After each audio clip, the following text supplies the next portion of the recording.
Hello, everyone. Hello, welcome to today's session. Good morning, good afternoon, and good evening, wherever you are based today. As we are waiting more people to join, I am just going to ask you quickly to put your name on the chat, your organization, where you're based, if you prefer your LinkedIn account, so you can connect to each other. And yeah, today we do have an amazing session. We have, again, James, and today we are going to go a bit further in detail regarding his book launch, the 55 minutes. So yeah, it's a pleasure, and we hope everybody can enjoy and ask as many questions as possible. And I'll pass it over to James. Welcome, James.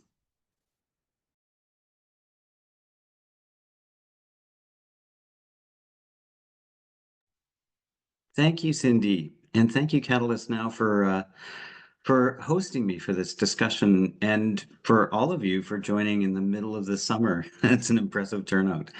So I'm just going to share my slides.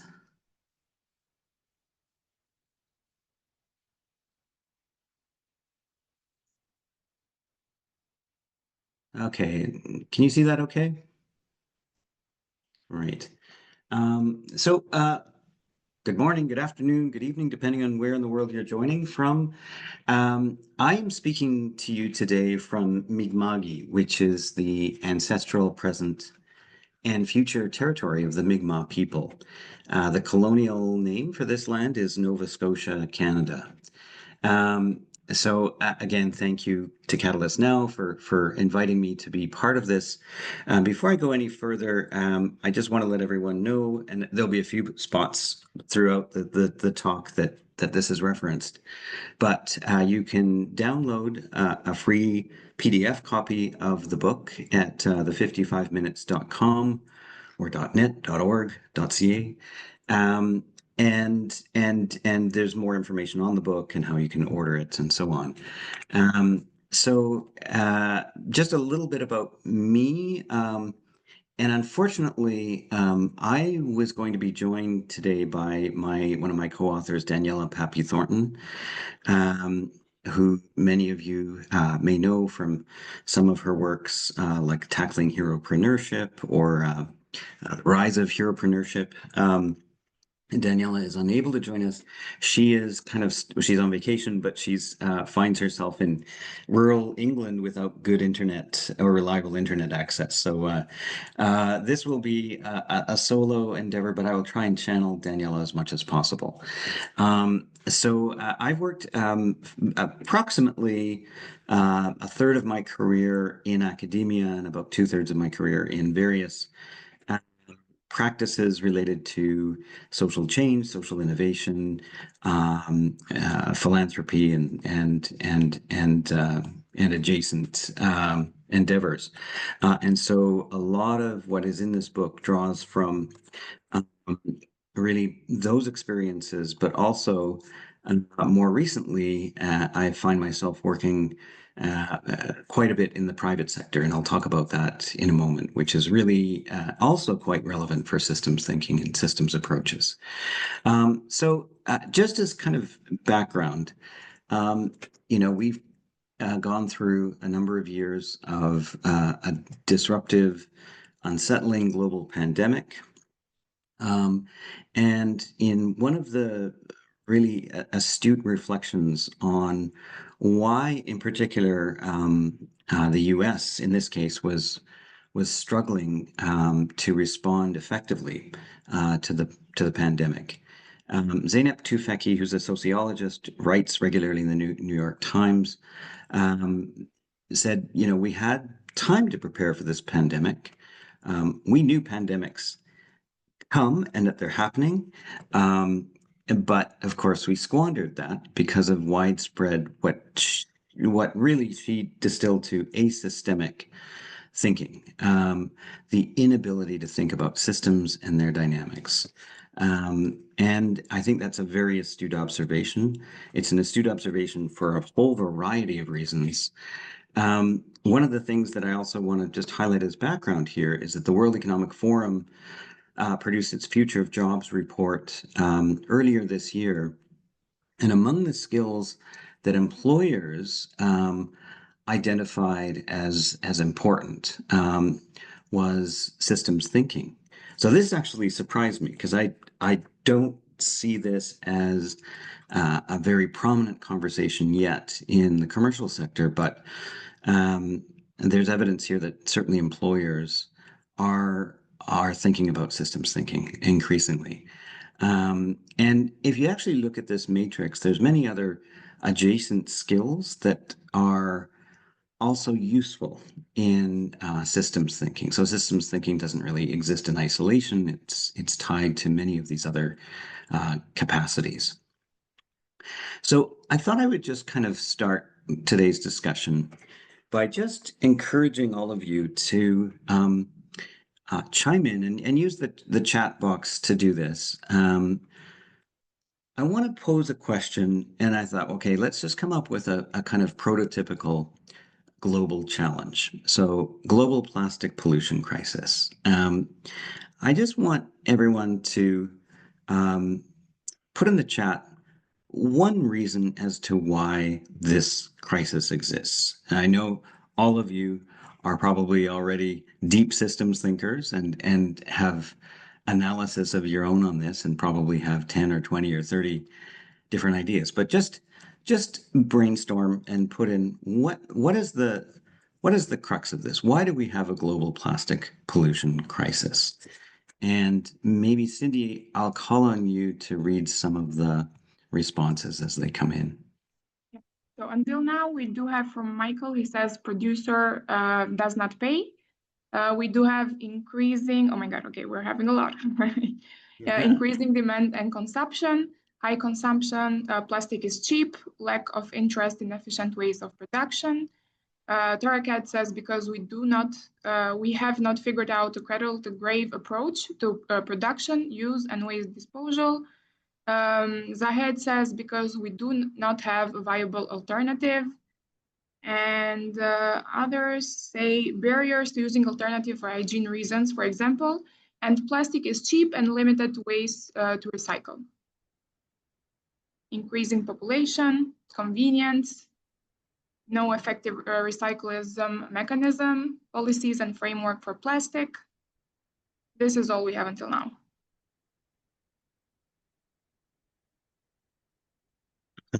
Great. And then the next question is, what should be done to address this crisis? And again, it's complex, so bear with me, suspend your disbelief for now, and just write in, what do you think would be one very effective thing that could actually help us get on top of this crisis? Or one piece of the puzzle? Okay, so as answers are coming in, we do have negative externalities, forbid all plastic packaging, recycling, decrease the demand and consumption, therefore the production, change consumption mindset, change mindset worldwide, continue to viable alternatives to single-use plastics, invest in alternatives as well, yeah.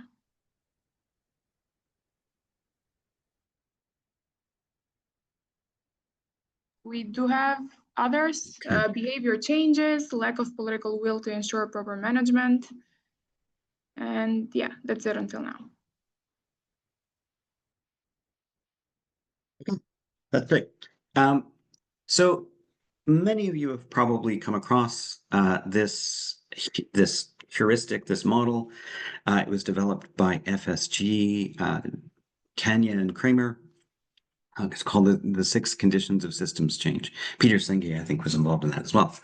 And it's basically just a simple framework, but a powerful framework for thinking about whether any given challenge is actually a systemic challenge and therefore requires a systems change approach. And so just in a cursory look at some of what you've contributed to the chat, if we go across the top, the structural changes, people have talked about there's really no international policy framework. There's behavioral practices. There's a lack of recycling supply chain that is consistent across jurisdictions. Many plastics can't be recycled. So you see that policies, practices, resource flows are all in play. Relationships and connections.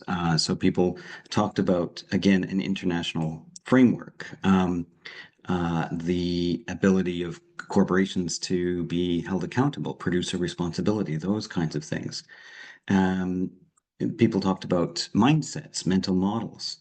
And so, yes, this one is a really obvious candidate to be a systemic challenge, thus requiring systems change. But actually, I would argue, and I'll get into this a bit more in a second, that virtually all social challenges at any level, whether it is at the micro level, the family, the neighborhood, your local community, your company, your organization, right up to this kind of big, hairy, global, transnational challenge, are all systems challenges and all require systems understanding. Um, and I'll explain about why we feel that way a bit more in a second. Again, you can order the book, but just um, I think here's maybe where I can just describe what this book really is.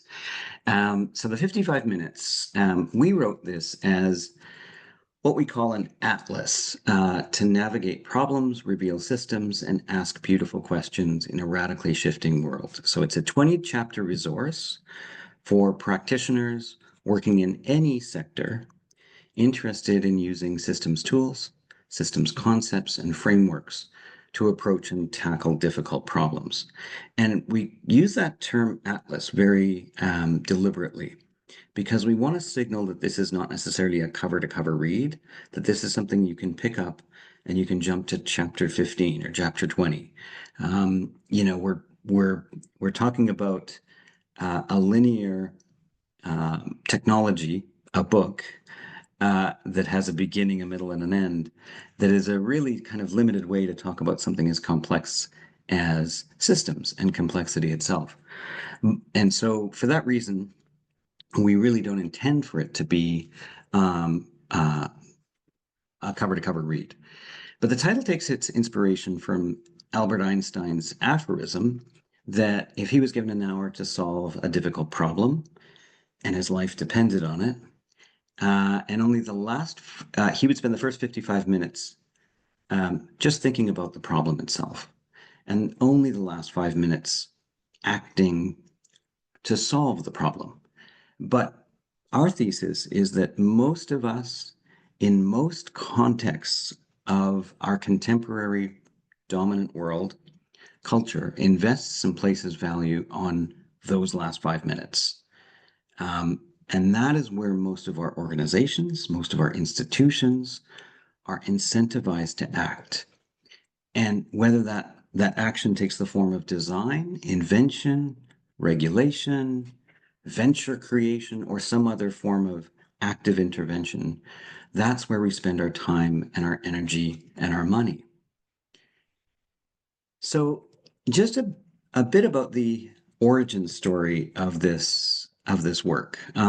We started working on this 5 years ago, and it was an evolution or an outgrowth of a resource we had created for a student competition. I noticed that Rita is on the call. Rita is from the University of Haifa, a participant in something called Map the System. Map the System is a global competition hosted by the Skoll Center at the University of Oxford that is unique in that it challenges students not to come up with a pitch for a social venture or not to do a hackathon or a design sprint or a case competition around a social challenge. It is really about simply understanding the challenge. It is not about a solution.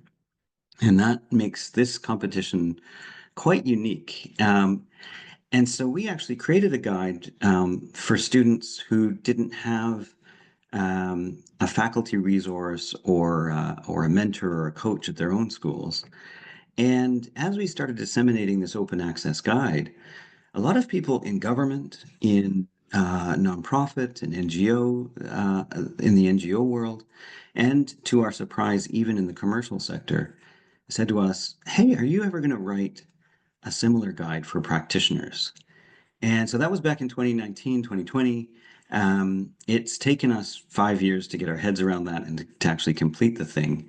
And for the first few years, it was really a kind of side of the desk project until we um, engaged our major producing partner, who actually paid for this book, which is ATCO, and ATCO's innovation wing called Space Lab.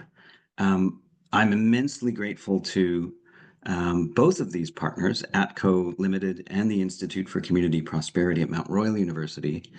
Um, these two organizations are vastly different at first glance, but in another sense, they share a common observation that the way we approach problems now is totally inadequate, and that one of the most important missing ingredients in innovation of any kind, and whether that is commercial innovation, social innovation, public policy innovation, is a failure to think systemically.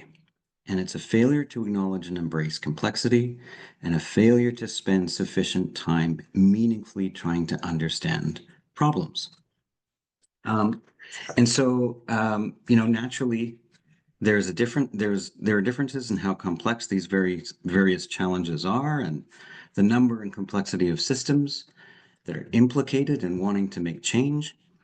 But for the big, hairy social challenges that people, I think, on this webinar are passionate about, um, we know that this concept of change or social change may actually be quite fraught. So, you might be a conservationist, um, interested in sustainability, for example. And you may see your role actually as defending what is working about the status quo in the face of radical proposed changes. Um, and we're very circumspect about this word change in the book. It is not a book about systems change. I do need to underline that. It is a book about how to better understand the system. It's about contextual understanding, which we believe is necessary as a precondition to durable and broadly useful social change. But we emphasize not all change is good. So our hope is that the book is used widely as possible for as many diverse uses as possible, and ultimately to help people slow down and think more deeply about the context in which they're eager to effect change. We quote quite extensively in the book crisis management experts Ken Aspelan and David Mitroff, who note that contemporary Western society is really good at solving wrong problems precisely.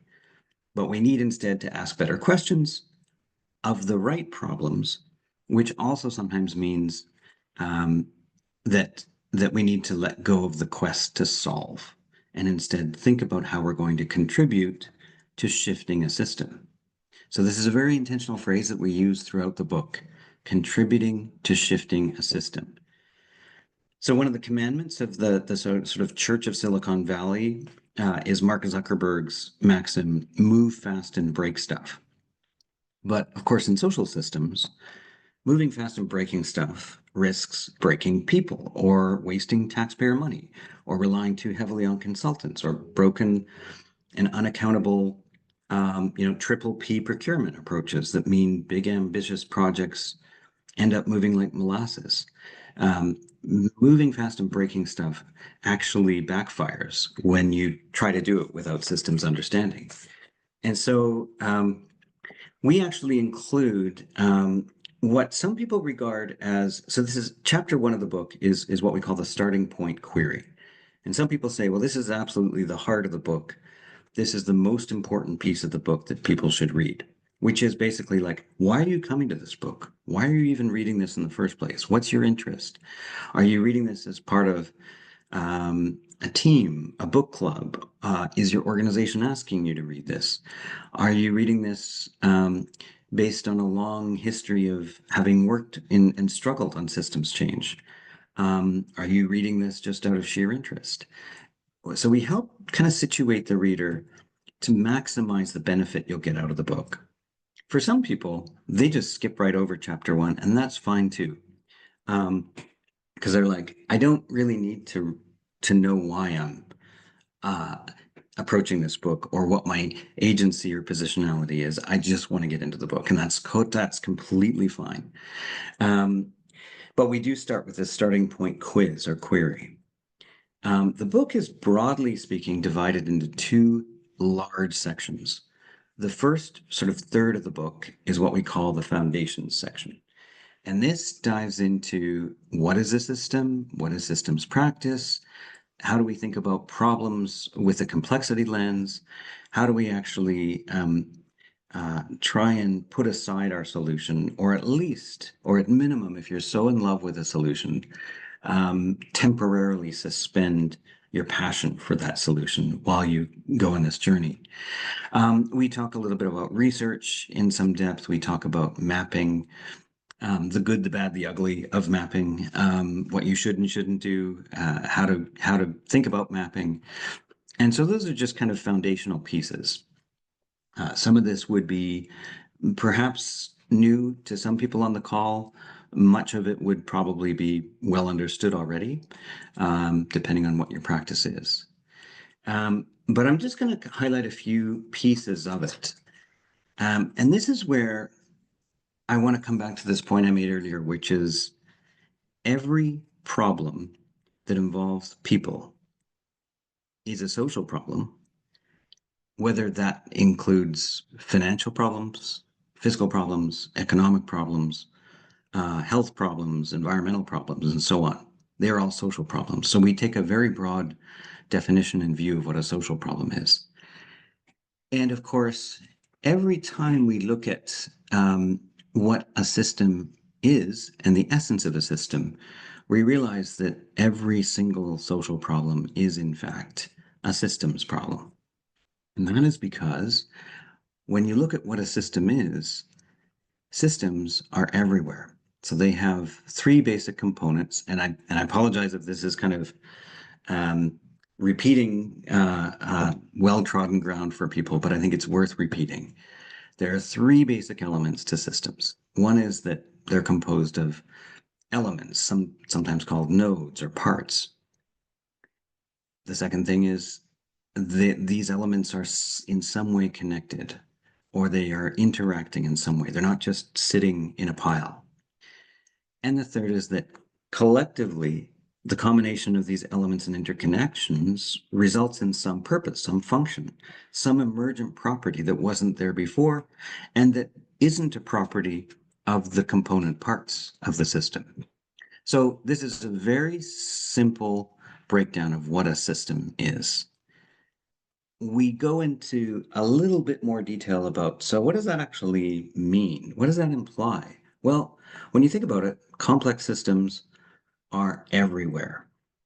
And so when we look at even the simplest item on your desk, in your room, the air you breathe, there are molecules, there are um, the fact that when you drink a glass of water, you're drinking something that actually is a system. You have atoms that have combined into molecules. Each molecule doesn't contain any property of liquidity, but collectively, when those molecules are interacting with each other, there is this emergent property called a liquidity. There's other emergent properties like temperature, viscosity, malleability, all these things, conductivity. And so we are surrounded physically and socially by systems. Systems respond to the surrounding environment. Systems are nested in other systems. The results of complex systems are frequently not intended. Systems tend to be circular and connected to many other systems. And organizations are actually complex systems. And finally, systems thinking is not new. I'm just going to take each of these in a little bit more detail. So we've talked about how systems are everywhere. A little bit about systems responding to the surrounding environment. This is true of as simple a system as a cell in biology, but it's also true of in this example, organizations. So if you're a member of an organization or working for an organization, there's one of the concepts that systems thinking talks about is um, the law of requisite variety. And what this basically says is the more possible states a system can be in, the more resilient or anti-fragile it is in the face of uh, environmental change. So if the environment contains massive amounts of change and the organization um, does not contain much diversity, the organization is fragile. The organization is at risk of decomposing, disappearing, um, being irrelevant, and so on. If an organization is a learning organization, if it is experimental, if it has flexibility, if it has many different models, different types, lots of diversity, then it is more able to respond to rapid and significant changes in the surrounding environment. This is a concept that comes out of evolutionary biology, but it seems to hold true at whatever scale you might consider as your scale of analysis. Systems nested in other systems. So everything we do in the economy is contained or bounded by how we structure our society. And that in turn is contained or bounded by our biosphere. We can't have a society outside of our biosphere. We can't have an economy that's somehow free floating outside our society. So systems are nested in other systems. Um, the results of a system are frequently not intended. So here um, we talk at length actually about when a system is described uh, as having certain goals, or even the system is named something. Those are usually aspirational. They're not necessarily descriptive. So, for example, a correction system doesn't correct anything. A health care system is really a sick care system. Um, when we build things like ring roads around cities, the intent is, of course, to relieve congestion. But usually, something like a ring road actually makes congestion worse. So the results of the system are frequently not what they were intended or described as. And of course, systems tend to be circular and connected to other systems. We did a study on aging, trends, and systems dynamics around aging in the 20th century and 21st century. And this is just one simple diagram that we were trying to describe the core issue of caregiver burnout. And this is a phenomenon you're seeing with the growing of the sandwich generation, people taking care of both elderly parents and kids at the same time. But as you can see, there is no system called caregiver burnout or family caregiving. All of these systems have fuzzy boundaries and they're nested within other systems or they are connected to other systems, and that continues infinitely. And so this is just a very simple example of how that one issue is nested. We also see this on the sort of called solutions or interventions side. So that same report, we tried to describe what this aspirational vision of an age-friendly environment would look like.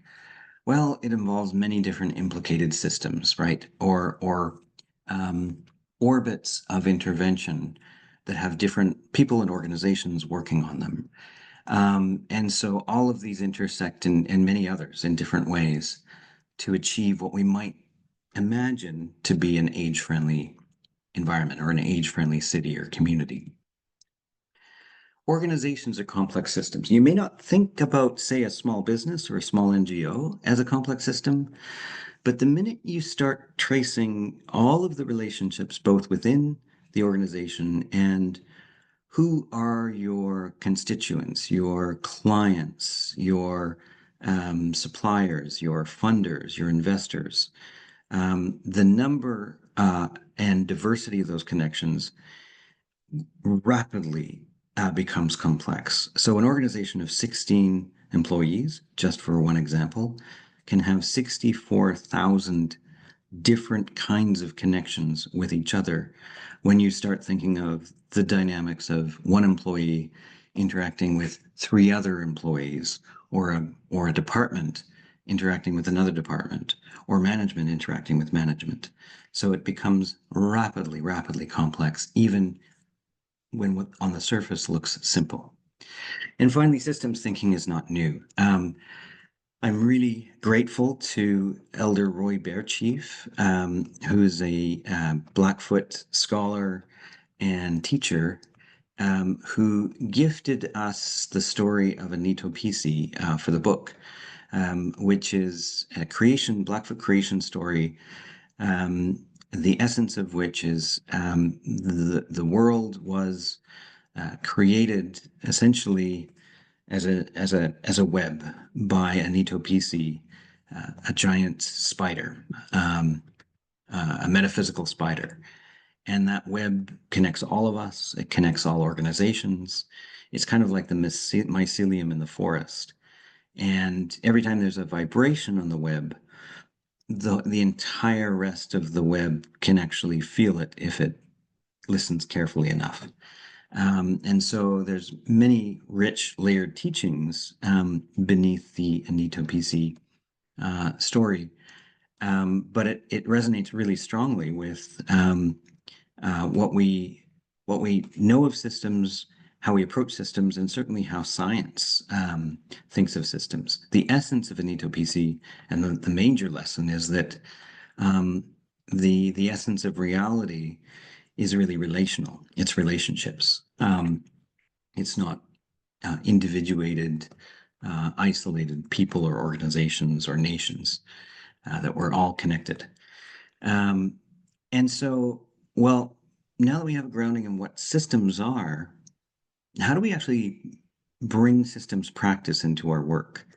And I won't go into the same level of detail with this list, but just to say that each of these categories of either mindsets or skill sets or kind of ways of being are outlined in some detail in the book. And a story or an anecdote is included to help make each of these concepts a little more vivid and come to life.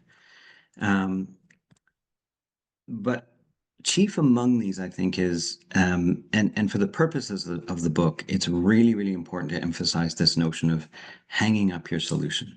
So what this depicts on this slide is an actual exercise, an origami exercise where, and this came from Daniela's practice.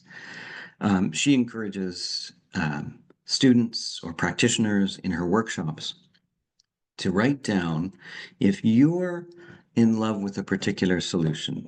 So maybe you think that the solution to poverty, for example, is a universal basic income.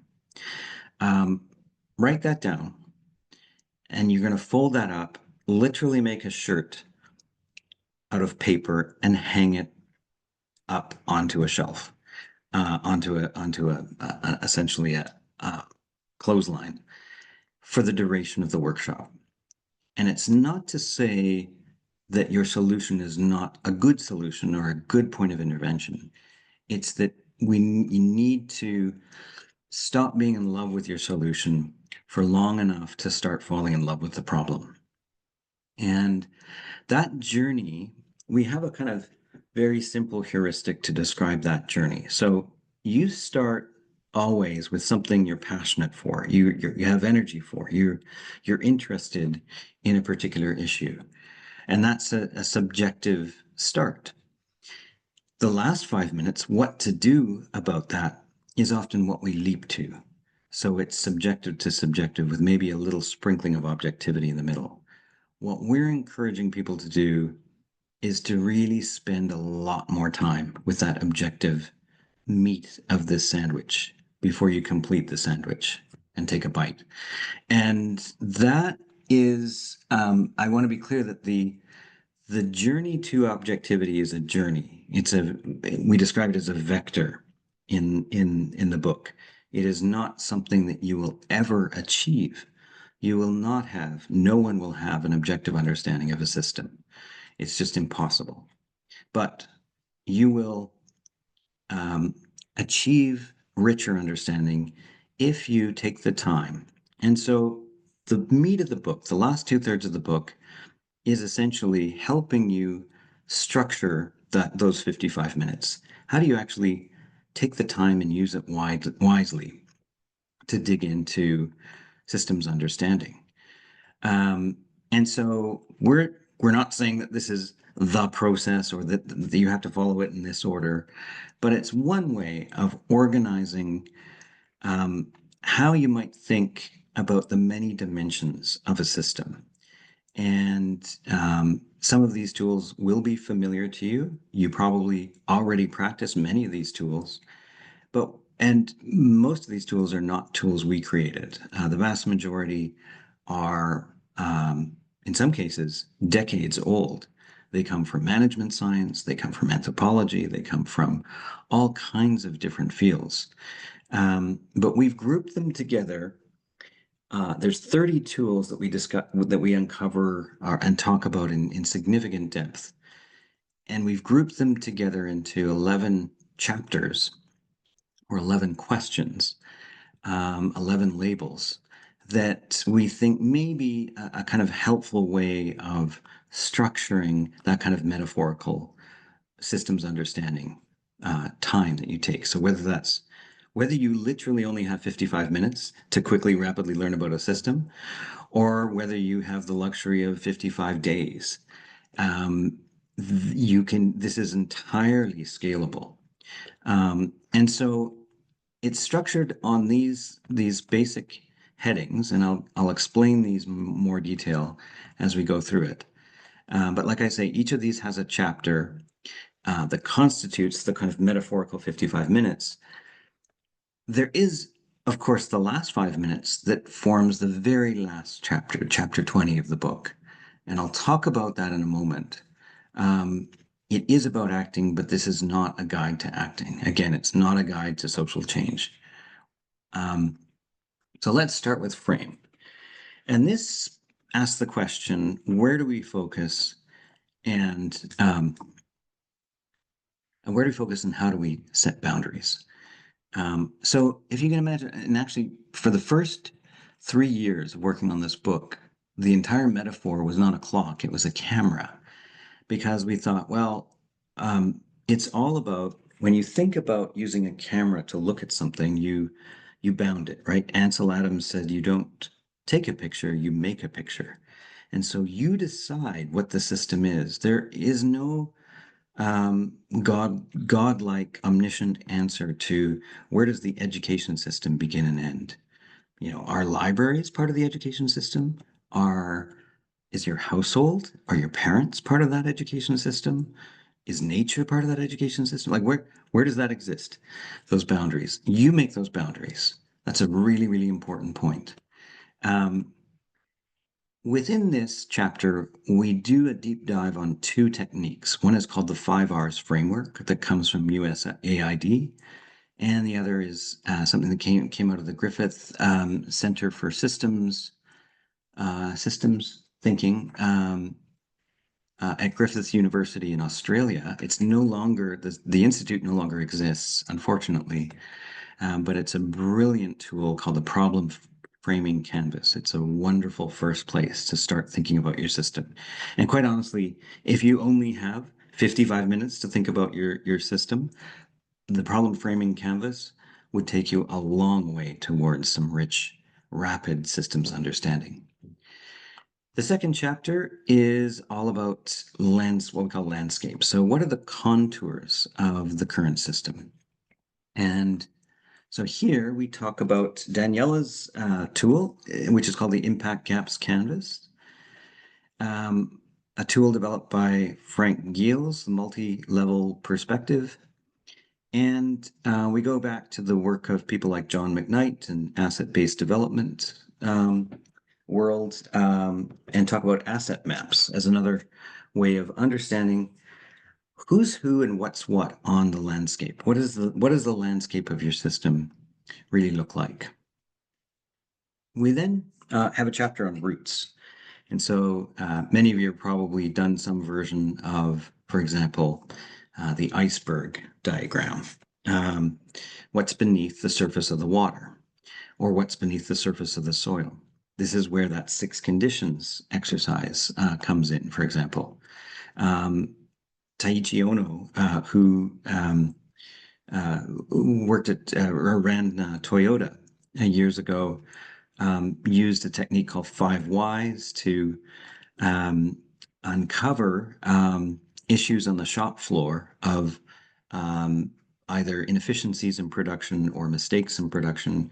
5 whys is used extensively in things like aviation, but it is also helpful in thinking about social issues.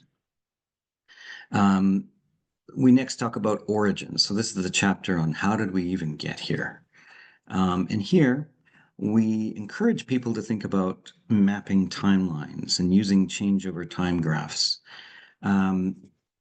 Thinking about time not just in a linear way, but in a circular or spiral way. And so the adaptive cycle, the panarchy, spiral, Mobius loop, it goes by different names depending on how it's used. We talk about both linear time and circular time when we talk about origins. But just as important to looking back is looking forward. Where might we be going? And this isn't, again, about being solutionary, but it does mean that if there's something wrong with the system as it is, if the status quo is not working, it remains a useful exercise to imagine what a future would look like if the status quo was different. And it's not to say this isn't getting you to the how. This is getting you to the to envision a different place. But it's also getting you to say, well, what actually would happen if we did nothing? Like, what's the future inevitably going to be like if we just stood back and let things happen? So here we talk about trend mapping, we talk about phase transitions, various kinds of what we call S-curve frameworks. So for example, the Berkana Institute's 2 loops is an example of an S-curve framework. We analysis, and we talk at length about backcasting. Backcasting, of course, came from Sweden, a natural step. We have a chapter on experience. So this is really about how is the system experienced by those within it. And this is where things like journey maps, which of course came out of marketing and the retail environment, but was very quickly adapted for use in, for example, healthcare. And ethnography, which of course comes out of anthropology. These are 2 of the techniques that we talk about at length for trying to get an understanding on how is the system experienced by those who are its intended beneficiaries, or by various groups of practitioners or professionals in the system, which is also a useful input. Relationships. So this is really, sometimes when you hear about systems mapping and you see these kind of spaghetti diagrams, this is kind of what that is about. So relationships are who's involved and how are they connected.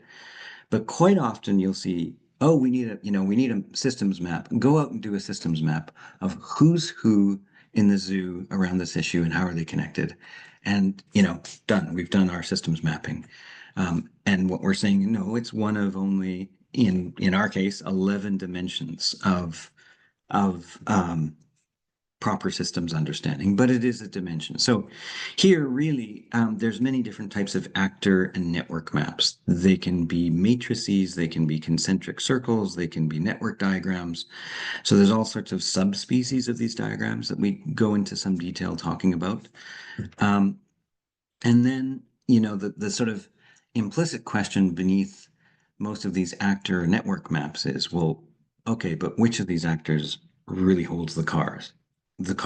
Who holds influence in the system? How is power used? How is it wielded?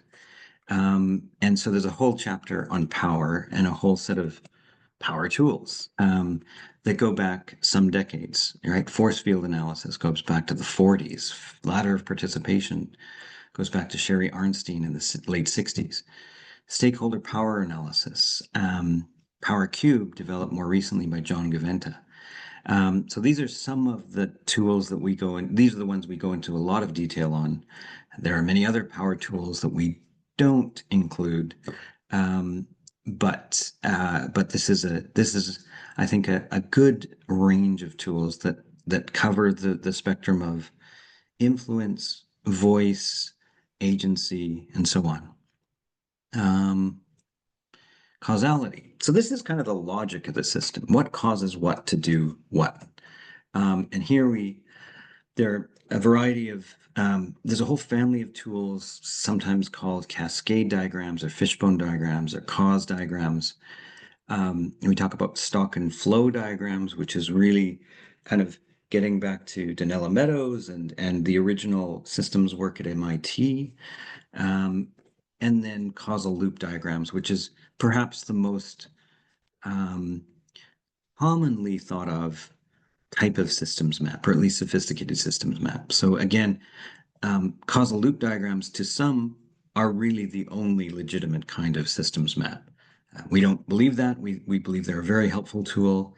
They have limitations that I'm happy to talk about, but it's a helpful dimension, but there's no magic in causal loop diagrams.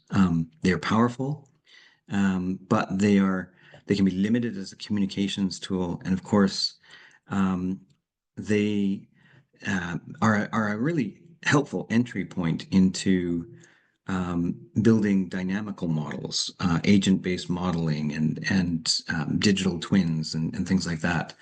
But again, only one dimension, not the end-all and be-all of systems maps. Another chapter is on narrative.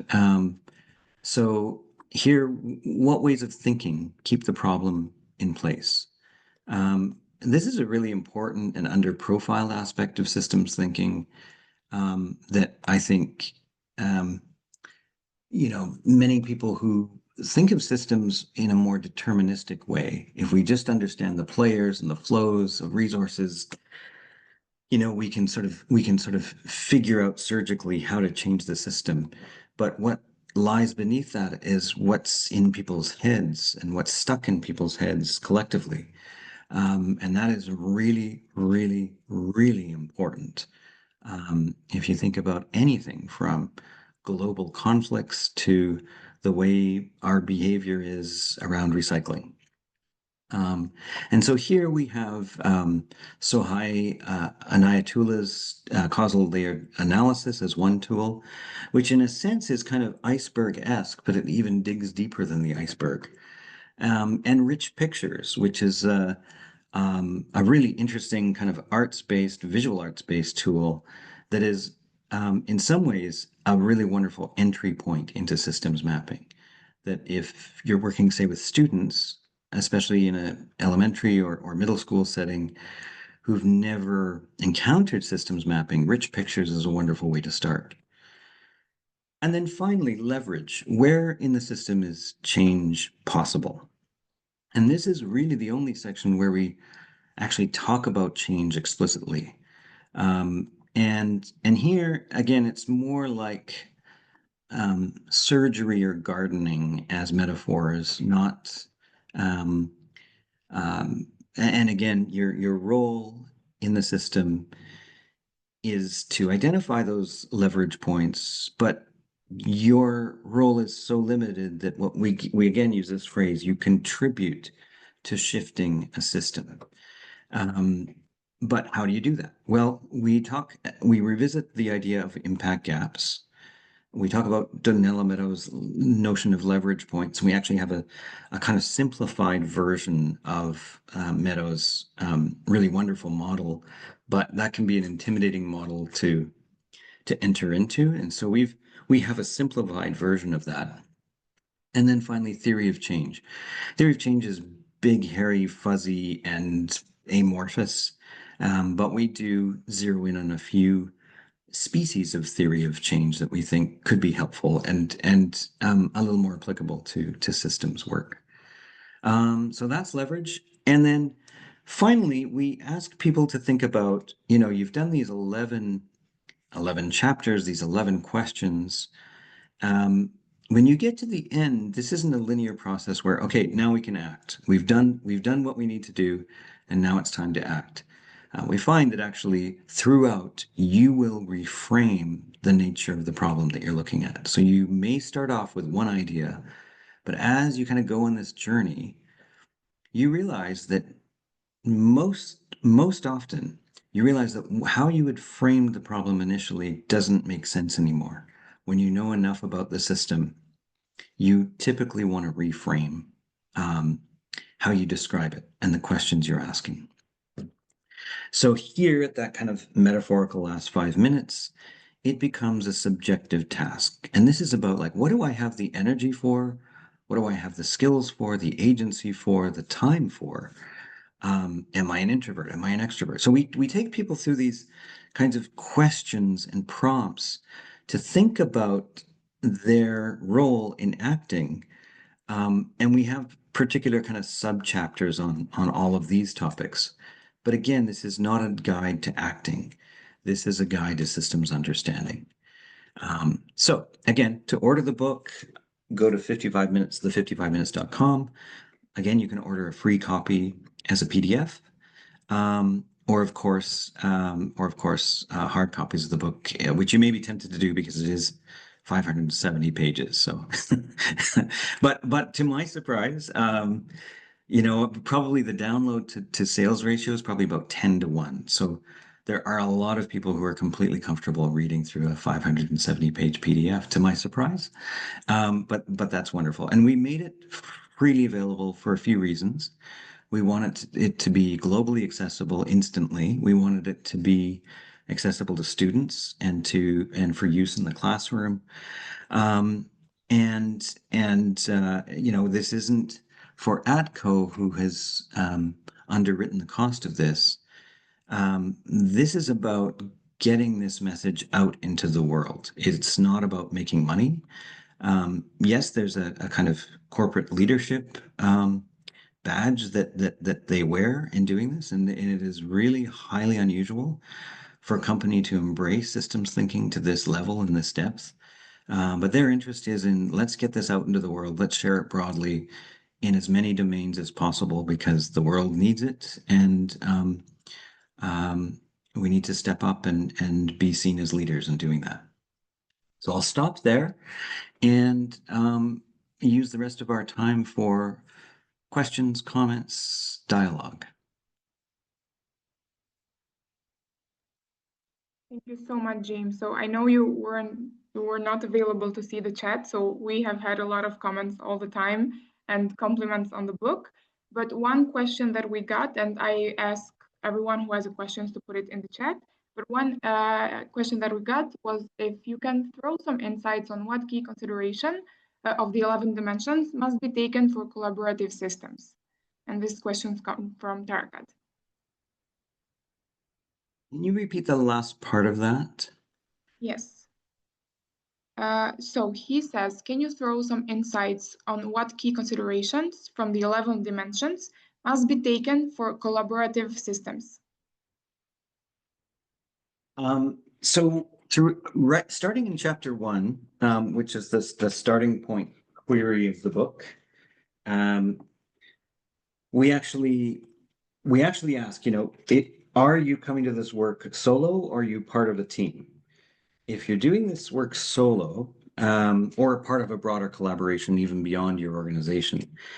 And so we have advice about right in chapter 1 about how to use this book if you're doing this as a collaborative. We encourage people to consider using this as a collaborative effort. We talk, for example, about systems labs or social labs or change labs, where you efforts to get the entire system in the room.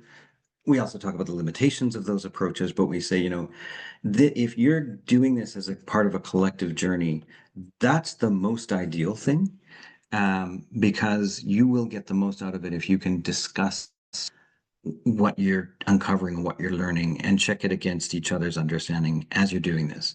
I mean, it's in a way, it's simple math. If there's 10 or 20 or 30 people on this journey together, they will each see something different and unique about the system that will be additive. Um, that said, we also have a little kind of disclaimer on um, don't do all of this work collectively. There's value.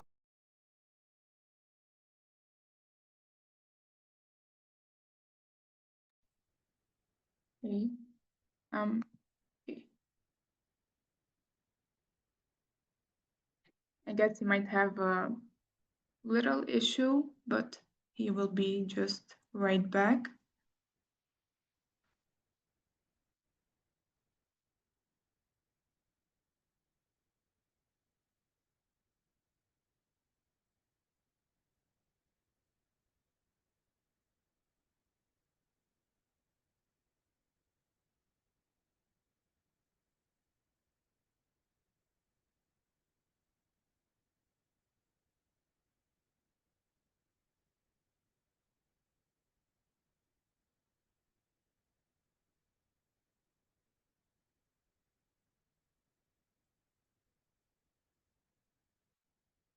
Okay, he's here.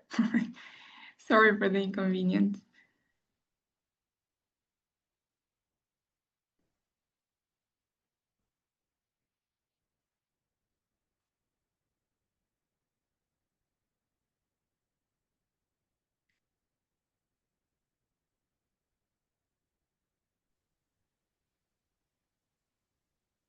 My Yeah, apologies, Cindy. I you're don't back. know what happened. I I saw No myself problem. freeze and then thought, oh, uh, and then it just completely cut out.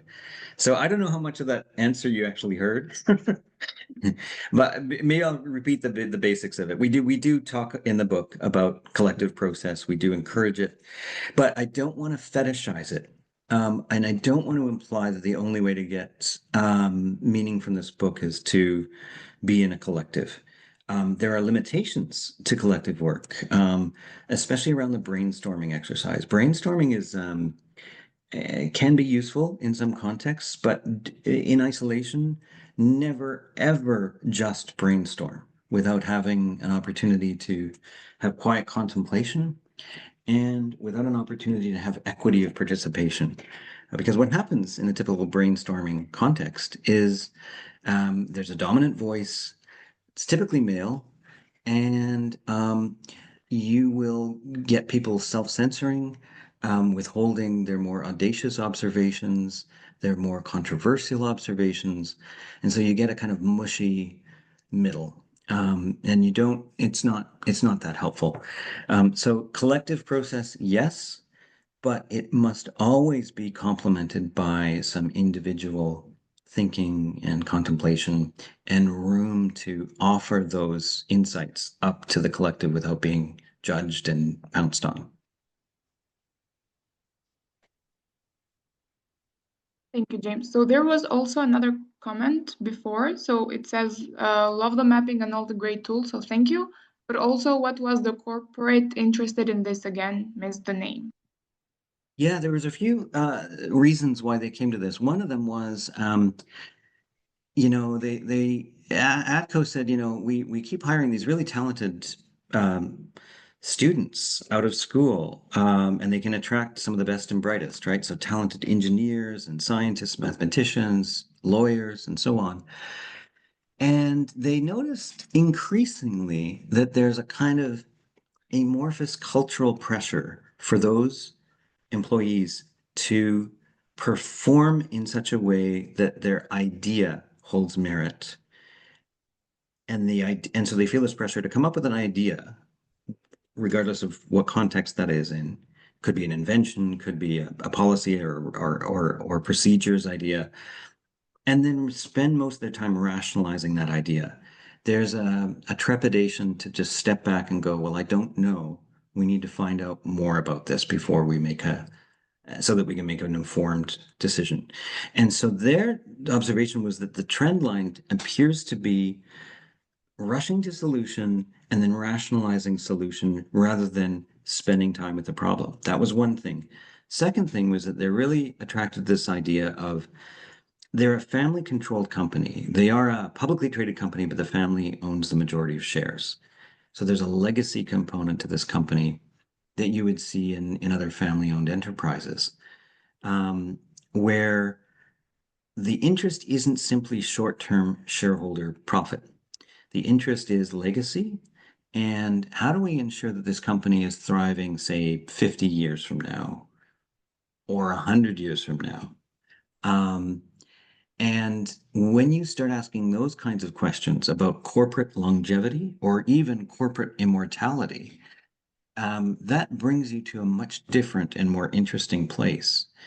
And so the capacities you need to build now to ensure that in 20 years, 30 years, 50 years' time, you can respond to whatever context has changed. And again, that gets back to that requisite variety thing. You need to start building in place all of the systems knowledge features that help you anticipate what the future is going to be like. And that is not common practice in the corporate world today. It probably was more common practice 50 years ago than it is now. And so their thinking is this will build more anti-fragility, more resilience into the corporate mindset and culture. And for them, it is a culture shift. So they want as many managers and employees as possible to at least have this as part of their toolkit, both a management toolkit, leadership toolkit, but also an innovation toolkit. And then, I mean, I think that, what draws them to supporting, for example, the Map the System student competition, it's not even a philanthropic interest, although there's some benefit there. There's certainly an ESG side benefit, but it's mainly an interest in talent and promoting. These are incredibly bright students, but more than that, they're students who are building the capacities to think like a CEO. CEOs have to navigate complexity. Um, and systems mapping or systems understanding as a capacity is a core requirement if you're going to be talking about any kind of leadership of a complex organization. So those are kind of three of the main reasons they support it. Okay, so we do have two more questions in the chat, and maybe we can just keep it a bit quickly due Sure. to time. So the first one is, in your experience, where are the pitfalls of assumptions on systems and systems change, and how to avoid them?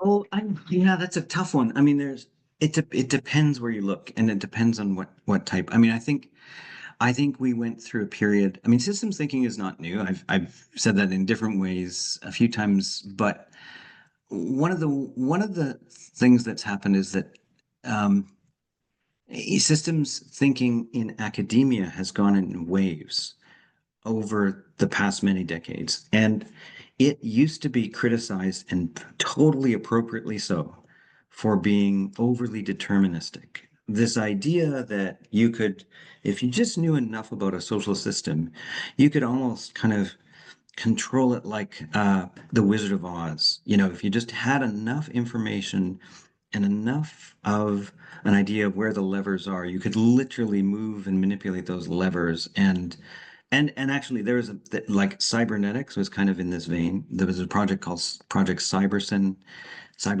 in Chile. Um, that it was the Allende government back in the 70s, I believe, that tried a version of this. And it was roundly criticized, and appropriately so, as being overly reductionist, overly deterministic. Um, and and I think we are in continual danger, and we have to be vigilant of falling back on that. Even as we claim we aren't, it's a very easy thing to fall into. So that's one of the traps. Um, I think there are possibly you could possibly go another too far another way. I mean, one of the critiques of systems thinking is that it's analysis paralysis. Um, although I don't share that view. I actually think that I think that most social science might suffer sometimes from analysis paralysis. But there is no paralysis if you're not actually action oriented, right? That's not a goal. That's not the end. And so systems exist in this kind of weird world between the need for action and the need for learning. And finding the appropriate spot on that continuum there is no answer to that. It depends on the context. So, but we can go too far one way or too far another way. And those are probably the two main pitfalls.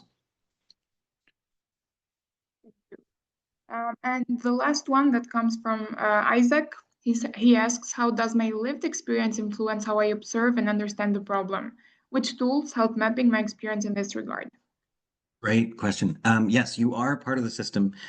Even if you think you're a kind of casual or dispassionate observer, the minute you observe it, it's like the wave function collapses. You are involved. You are absolutely involved. And that's not a bad thing. That's something that needs to be acknowledged, needs to be thought about, reflected upon, and more frequently, you are enmeshed in the system. You are definitely a part of the system. And so, what is your role? What is your agency? Is there a consistency between your behavior um, and your observations and so on? So we do include sections in the book on thinking about your own self system in relation to the system and how those are connected. Thank you so much. I hope you got your answer, Isaac. So yeah, that was the end of the questions. Thank you once again, James. I don't think we have time for more, even though we'd love to, and it has been a long session. So we will just quickly serve a bunch of updates. Like, we know it has been a bit too much for you, but I swear we're gonna go to quickly. So on the meantime, please just answer the learning series poll, which will help us to become and improve even better. Then secondly, we invite you on our upcoming sessions, with the first one being the one on AI for everyone. We know this is one of the topics that you prefer the most, and we will have the session on August 5th. Actually, this session will be divided in two. This one is mostly commodified for the Europe and eastern part of the world, and then we will have another one in September, so everybody can have the opportunity to join.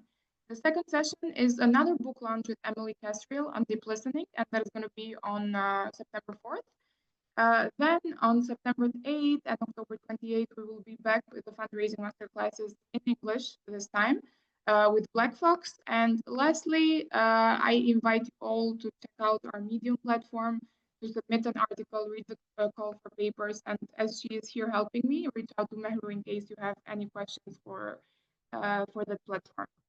So yeah, thank you once again for joining. You can also find on the chat all the links that I mentioned right now. Find our links to the social media, and yeah, thank you once again. Thank you, James. Thank you to everyone who stayed until the end, and yeah, we're gonna see you again next time. Bye bye.